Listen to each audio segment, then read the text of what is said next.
Then 7th chapter हमारा void agreements है। तो फर्स्ट हम डेफिनेशन देख लेते हैं। An agreement not enforceable by law is said to be void. Means कि जहां पर उस अग्रीमेंट को किसी तरह का कोई भी कानून जो भी लॉ है वो सपोर्ट नहीं करता है उस अग्रीमेंट को। यहाँ पर बात अग्रीमेंट की हो रही है क्योंकि वॉइड कॉन्ट्रैक्ट्स कभी बन नहीं सकते, ठीक है। तो वॉइड अग्रीमेंट्स का मतलब जो शुरुआत से ही इनको कह दिया गया है कि आप वॉइड हो। सेकंड, एक्सप्रेसली डिक्लेयर्ड वॉइड, मतलब इनको पहले से ही कुछ ऐसे पॉइंट्स हैं इसमें, इनको पहले से ही कह दिया है कि ये वॉइड अग्रीमेंट है। तो फर्स्ट है agreement in restraint of marriage. Restraint means रुकावट। तो हम किसी को भी जैसे जो हमारे 18+ वाले हैं बॉय और गर्ल, उन्हें हम नहीं रोक सकते कि आप मैरिज ना करिए। अगर 25 इयर्स का है या 25 इयर्स की है गर्ल या बॉय, हम उन्हें नहीं रोक सकते। अगर अदर देन अ माइनर को तो हम रोक सकते हैं, तो वो बाल विवाह हो गया। लेकिन ये जो है इसमें ये पॉइंट ले रखा है कि इन्हें हम नहीं कह सकते कि रिस्ट्रेंट ऑफ मैरिज, हम किसी की मैरिज में रुकावट नहीं बन सकते। सबको एक अपनी फ्रीडम है, वो अपना शादी कर सकते हैं, ठीक है। तो ये जो पॉइंट्स है ना, ये सब इसलिए है कि अगर ये चीज होती है तो एक वॉइड अग्रीमेंट होगा, ठीक है।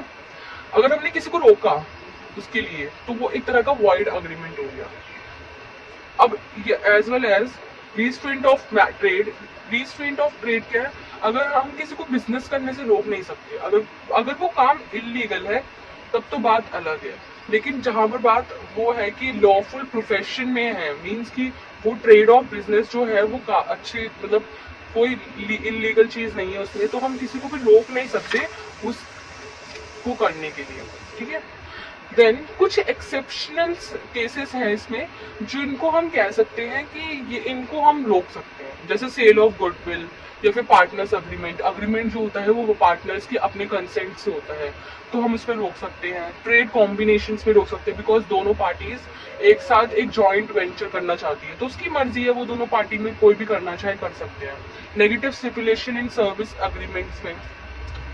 देन थर्ड है agreements in restraint of legal proceeding. Legal proceeding means जैसे इसका एक एग्जाम्पल ले लेते हैं। जैसे एक वो है, एक पर्सन है, उसके साथ फ्रॉड हो गया कॉन्ट्रैक्ट के अंदर। देन उसने बोला कि मैं क्या करता हूँ, मैं कोर्ट में जाऊंगा और अपने जो भी मेरा लॉस हुआ है और जितना भी मैं डिसीव हो गया हूँ वो सब बेयर कराऊंगा उस बंदे से, सामने वाले से। तो अब उसे कोई रोक नहीं सकता कोर्ट में केस करने से। तो ये एक लीगल प्रोसीडिंग को हम कभी भी रिस्ट्रेंट नहीं कर सकते। हर किसी के पास एक अपना राइट है, वो जा करके सू कर सकता है केस, आई मीन कोर्ट में, ठीक है।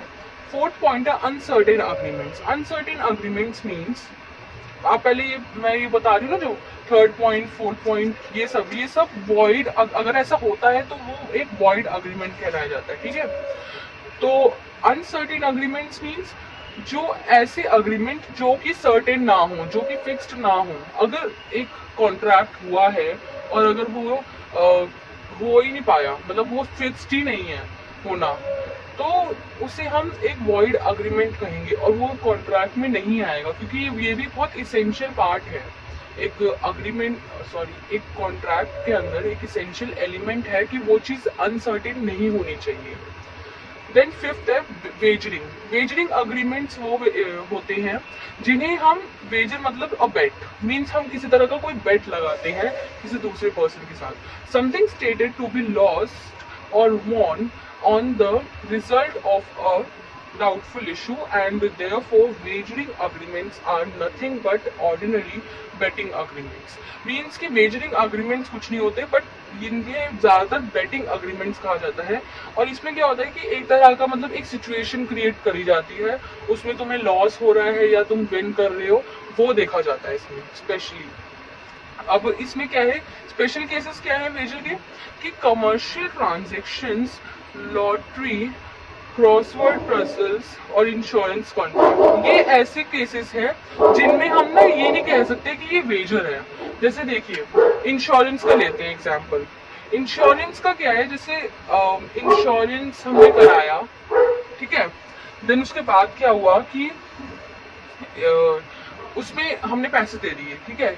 अब इसमें क्या, जैसे हमने किया लाइफ इंश्योरेंस, तो उसमें एक बेट हो गया, एक तरह का एक सिचुएशन अगर क्रिएट होगी तो उसे हम पैसे देंगे। अगर उसका लेट से उसने हार्ट अटैक का इंश्योरेंस कराया कि मेरी हार्ट की प्रॉब्लम है तो इस वजह से मुझे लाइफ इंश्योरेंस कराना है, तो अब उसको हार्ट अटैक आ गया, दैट देन उसके बाद उसको पैसे मिलेंगे। अगर हार्ट अटैक नहीं आया, वो बिल्कुल ही मतलब उसका बिल्कुल स्वस्थ रहा वो, तो क्या होगा, उसे हम नहीं मानेंगे, एक तरह का कोई पैसे नहीं मिलेगा, LIC वाले नहीं देंगे पैसे, ठीक है। तो ये जो केसेस है ना, इनको वेजर नहीं माना जाता है, किसी तरीके से नहीं माना जाता है। अग्रीमेंट कंटीजेंट और इम्पॉसिबल, हाँ ये बात तो सही है। अगर कंटीजेंट है मतलब जो हैपन करता है, डिपेंड करता है किसी चीज, समथिंग इन हैपनिंग, मीन्स कि अगर कुछ होता है, अगर वो हुआ तो ये अग्रीमेंट या ये कॉन्ट्रैक्ट होगा। तो which is based on event, एक इवेंट पे बेस करता है, इवेंट हैपेंस और इवेंट हैपेंस नॉट, ठीक है। तो आई होप सो कि आप लोगों को काफी अच्छा लगा होगा ये चैप्टर, दो चैप्टर